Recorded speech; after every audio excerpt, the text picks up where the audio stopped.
Oil and gas prices are one of the main concerns for everyone worldwide, especially given the Strait of Hormuz crisis that's ongoing.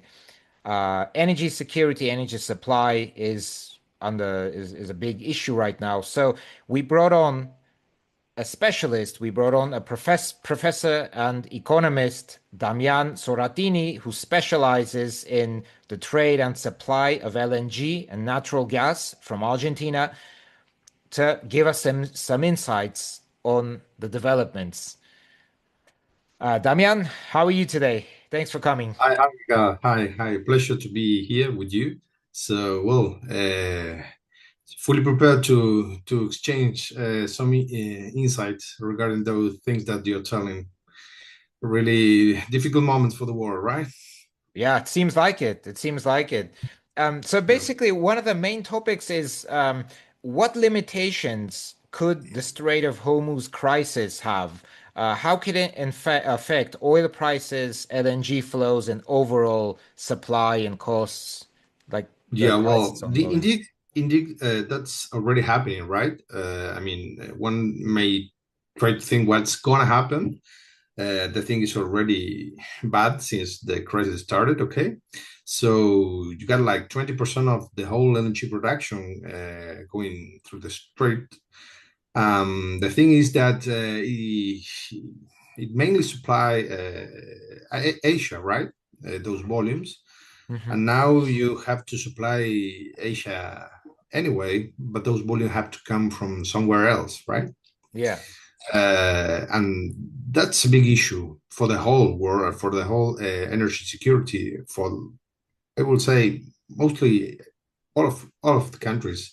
I mean, there are countries that they have their own resources and they can have some other tools, but Yeah. it's really a big issue. And well, it's having now crisis, volatility, the whole fleet situation, cargoes that cannot go through somewhere. I mean, they can go to specific places. They have to charter some other cargoes. The whole industry is really moved. But well, so you or any viewer here may think, well, but Argentina, they have their own gas. I mean, and they are Yeah, really you far guys away have your from own the gas, don't situation. you? Yeah, we do. But we have a problem in winter, okay? And that is that the gas demand rises and it increased like doubles itself, okay? So the only way by now, okay, to supply that since a couple of years ago, it was through LNG, okay? And LNG Uh-huh. that comes directly to the main center of demand in Buenos Aires, okay? LNG. Exactly. Uh-huh. And well, and if you buy LNG, you are in these troubled waters. It's more Okay. pricey. LNG is more pricey. It's higher the cost, isn't it? Exactly. Yeah. It's costly. I mean, we got our own production is increasing, of course, but we got a problem of transport infrastructure. We lack that, and I mean, the lack of gas we have in winter due to the demand that is increasing, we have to supply that with LNG. That is mainly the issue that we have here in the south. Brazil has its two, Colombia too, I will say. Hmm. With this volatility, they have to secure the power generation and the gas demand buying LNG. The whole situation Uh, is really complicated, I would say. so gas demand is increasing. Gas demand is increasing worldwide, possibly, right? In general. Or is it kind of Yeah, stable right now? Is it only the increasing thing in is, in several countries? yeah, I would say that the gas demand is the one that it was supposed to be there, okay? But the problem is that you don't have a Qatar producing anymore, okay? Because they I can't mean, export, right? Because they can't. exactly, they cannot export. Yeah. Exactly. And that's a whole issue. That has made the prices Go don't up, have huh? really, And yeah, Qatar yeah, was the third largest producer, wasn't it? Or third yeah, largest exporter of natural exactly. So LNG. the natural energy, exactly. And if you don't have that, you have a supply constraint. The gas demand is already there.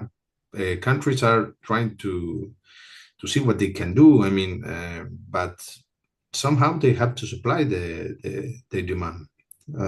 So there is, if you see the flows now, you have plenty of cargoes coming from the United States, going through South Africa and going to South Asia to supply LNG. Ah, so US is supplying LNG to South Asia now, Exactly, covering Qatar that can't exactly, export. Just exactly. like it does to Europe, right? Because Europe also, the EU started Yeah, importing Europe is LNG. closer since Europe has cut relations and gas pipeline with Russia. Yeah. That supplies come from United States, and now too, the Asia demand is coming from Ah, United States. I mean, it comes from other places too, okay, yeah. but one of the main places is the United States. I remember we talked about this several years ago when when we Okay, met yeah, back then, and we were talking about how costly, how expensive LNG will be for the EU, and that was right during the whole Ukraine-Russia crisis when it started in 2022, and the EU cut supplies. I remember you told me it's really expensive. It's going to be too expensive for Europe, and it seems like the US is now supplying also. Partly, it's supplying Southeast Asia or the Asia as well, some countries in Asia. Um, exactly. yeah. Yeah, yeah, you got that situation, and of course, that will impact in the whole supply chain. I will say it's energy, and you produce with energy, you heat homes with energy, Hmm. you do power generation with energy. So it affects the whole supply chain as far as I see it. Yeah. The issue is, well, when all the main suppliers will be back again. Okay, that's what everyone is trying to figure out. When and So how, huh? How are they when, going to how recuperate? exactly, and even though, I mean, one may think, okay, well, if the war ends tomorrow, we will have some weeks ahead to start normalizing things. So, I mean, unfortunately, we are heading to months that and will be tough. Countries will have to manage this situation. I mean, in different ways, surely. But well, this is this is the current situation. Okay. Yeah, it does look kind of complicated. Recently, actually, since the 1st of May, the UAE left OPEC, officially left OPEC. UAE was was the third producer of Exactly. oil in OPEC, and I recall it had the biggest margin in OPEC as well. It had a Yeah. maximum capacity, daily capacity of around 5 million barrels a day of oil, but it was only producing at 2.9 or 3 million barrels a day, approximately. Hmm. So it had a 2 million barrel capacity daily that Yeah. other OPEC countries don't appear to have. Um, how can this affect energy prices or energy security or supply? The UAE leaving OPEC? How do you see this? What's happening? Yeah. I mean, personally, and in my opinion, I think that, of course, everything that, I mean, that kind of thing is directly affecting volatility prices immediately. The market immediately reacts. Ah, Yeah, and that's an issue. But let's say on the midterm, I think that maybe the strategy of UAE is like, I mean, we're out of the country that we're not like friends anymore. Okay, we have to secure our own markets to put that oil. Okay, I think that the strategy may be going into with some of the countries that demand that oil. I think that that has to do also with this pipeline that they are planning to build really quickly to go from the south of the Strait of Hormuz. Well, I think that if that's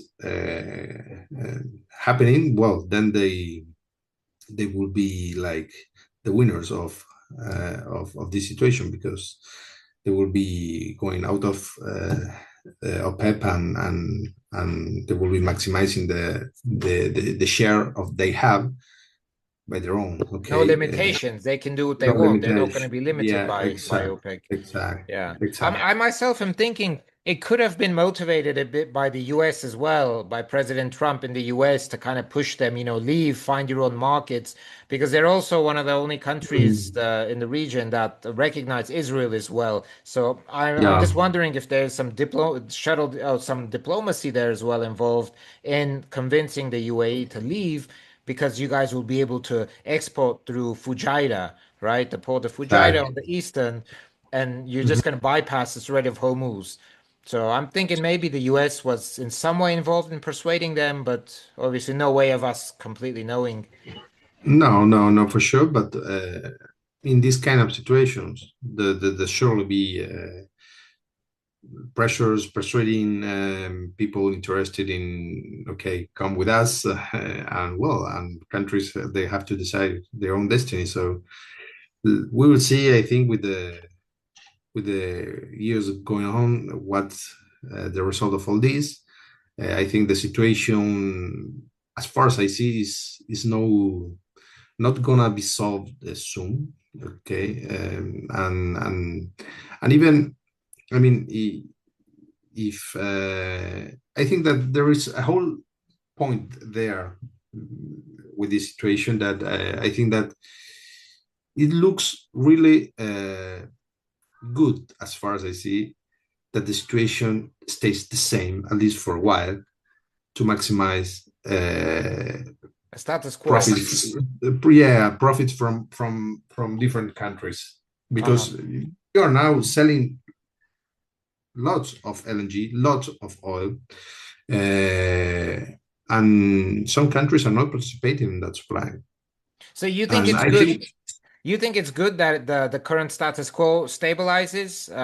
That is like the Strait of Hormuz.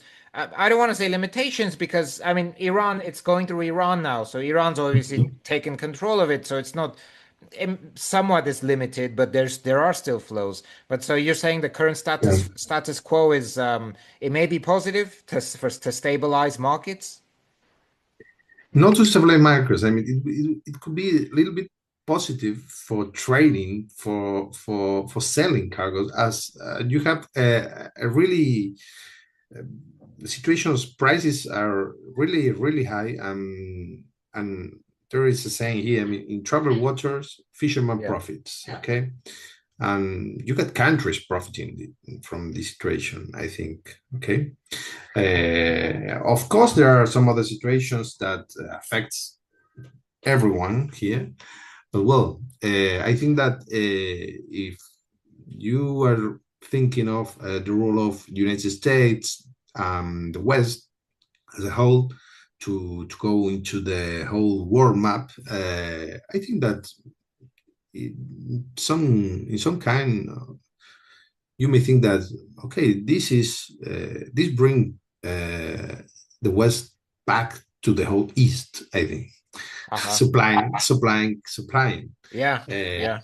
okay, when the flows of goods and all stuff was like okay, now the East was supplying and supplying the West. But that's just something that I'm thinking loudly here with you. It seems logical though. It does seem Uh, logical. yeah, Yeah. I don't know. So kind of thinking of this, it was like for me, it's everything is like it looked good. I mean, thinking like a man here in the West, the situation regarding commerce, energy commerce. Hmm. But well, I don't know. The whole scenario needs to be solved, in my opinion, of course, for the energy markets, but particularly for the people, of course. Oh War yeah. is horrible. War is horrible. It needs to be said. Well, It is going to Let's happen, hope. though. There's always going to Yeah, be some armed yeah, conflict, so countries always need to be ready for some type of yeah, disruption or something. exactly. So Yeah, it's always going to exactly. happen. What about Mhm. let's turn to, for example, the EU. The EU has dramatically reduced its oil and gas supplies from Russia. Has this actually improved their energy security, or is it simply shifted dependence from Yeah, other suppliers? They're still really dependent, aren't they? yeah. They're really dependent now on, I would say, on America particularly. I think that maybe the whole situation with Europe, almost, yeah, many countries, maybe not France, but many countries, Germany. I mean, they have abandoned, let's say, a view of energy security. It was like, okay, we have plenty of gas coming from Russia.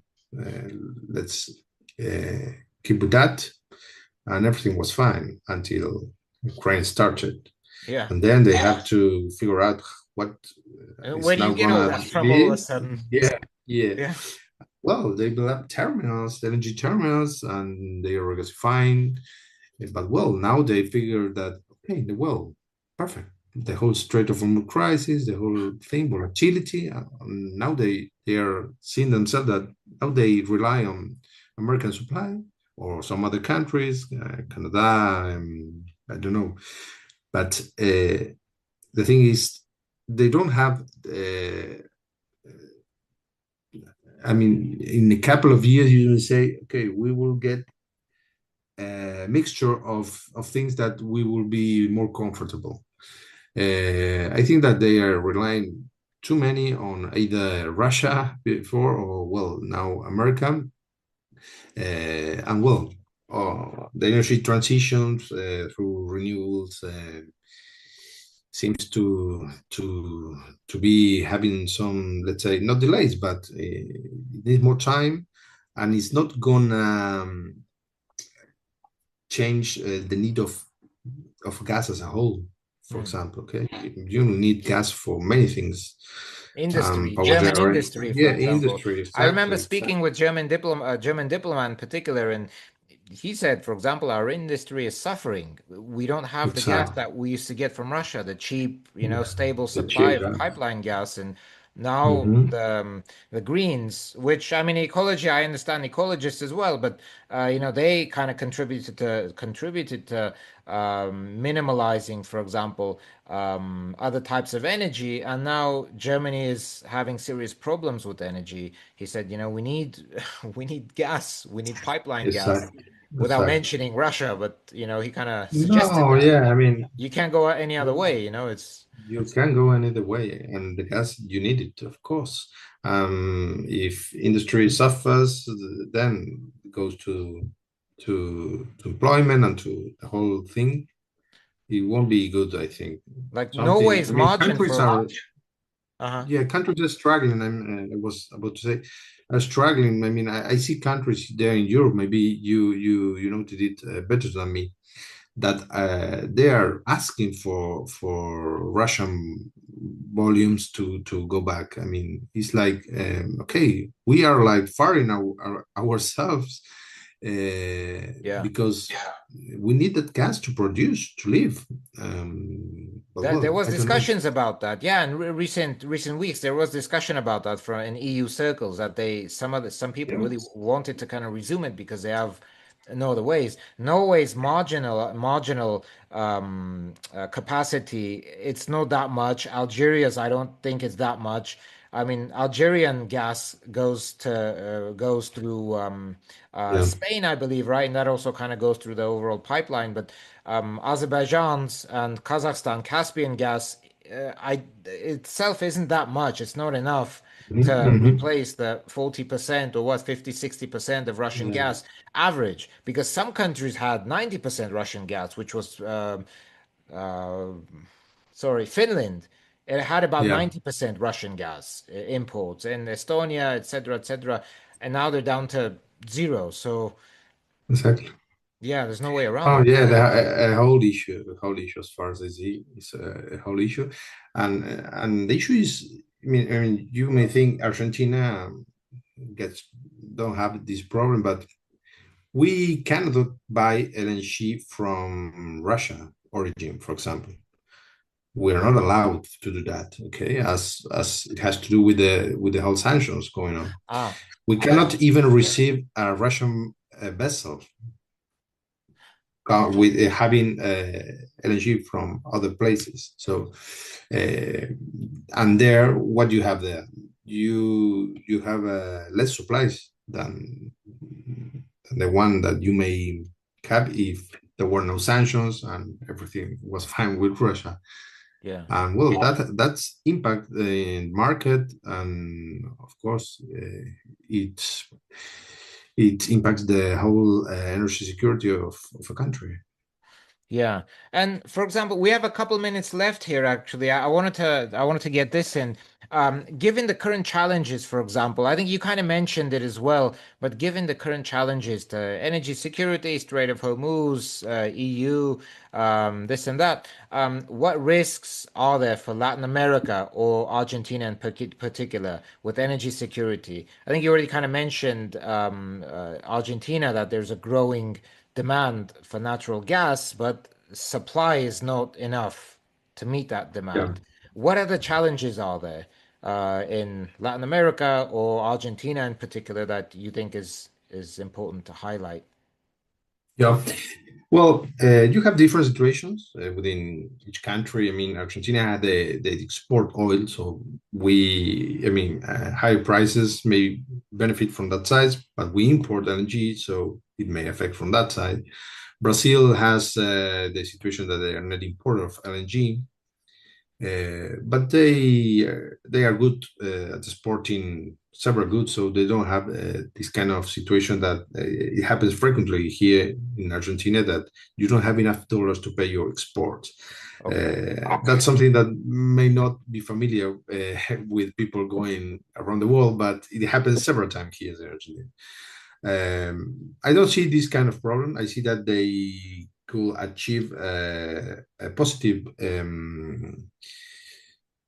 spot in the current crisis, supplying countries that they demand the oil. Okay, Hmm. there will be constraints regarding the LNG for some countries, but Latin America, most of the countries, they have plenty of resources, and if they manage them well, I think that they could get into this whole trouble. Uh, in a Yeah. profitable way. If I can Uh, interrupt you, sorry. yeah. Bolivia is one of the an important country for natural gas, and there's actually major protests right now in Bolivia in La Paz. Yeah. Not exactly related to natural gas, but the natural gas industry has, I believe, it's gone down in recent years. Has Yeah. it? Yeah. How's the Yeah. Yeah. natural Yeah. gas industry in Bolivia, which was very big at one time? Exactly. Well, Bolivia, they suffer that the resources are going down, exactly as you're telling, and investment was not there as for quite a long time. So you don't have new. There was no drilling, and that obviously impact the whole gas supply.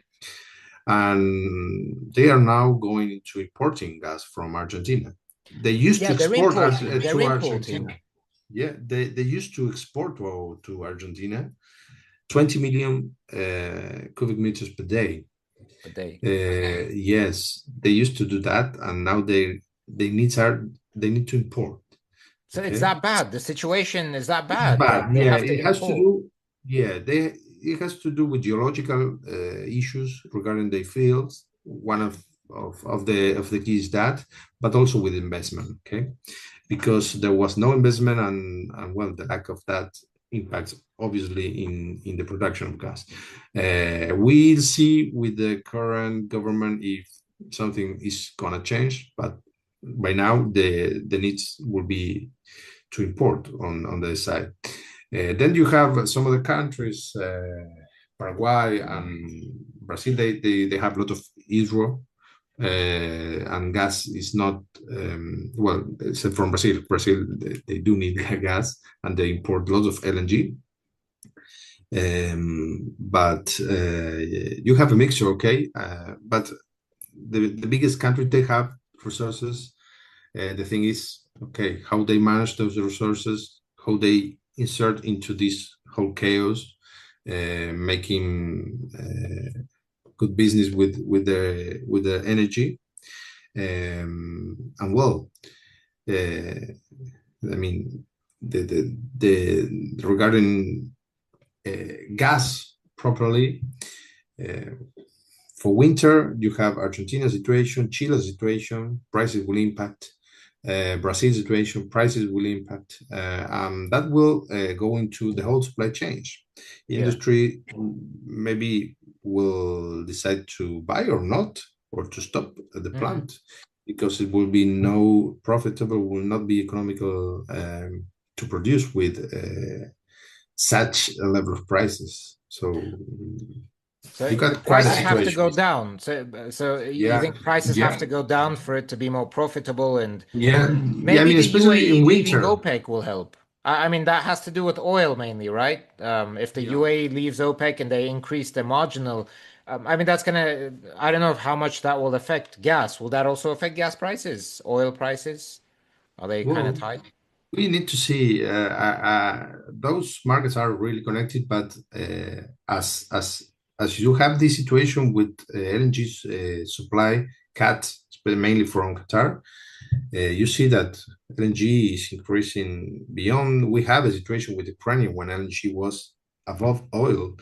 I mean, and it was like power generation was going with diesel instead of gas when you always generate with gas because it's better to generate with gas and cheaper.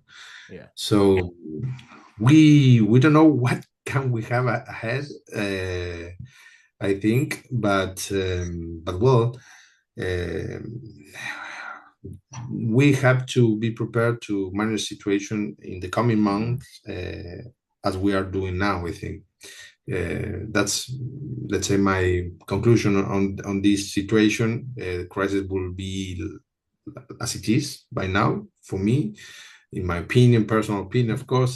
Talking about what I will, my my background and my current job, and well, but as I Seems said, logical. in troubled waters, fisherman profit. So you have to be prepared there to do good business and minimize your risk. Yeah, yeah. We'll follow your guidance on that actually, because I think that seems very, very logical and very, a very good approach to all of this. We'll follow up in some time to see what changes to the oil and gas supply markets have taken place. Yeah, So I appreciate you. Thanks for coming for coming on the show. I just want to remind everyone. That we have Damian Zorattini. He's a professor, an economist in Argentina at several universities, an expert in LNG and natural gas trade and supply. He's been in it for many years. Damian, I appreciate you again. And everyone else, if you like the video, if you're interested in this, give it a like, give it a comment, see if we can answer any of your questions. Maybe Damian would like to. Thanks, yeah, Damian. sure. Of course. Thanks to you, Michael. Thanks.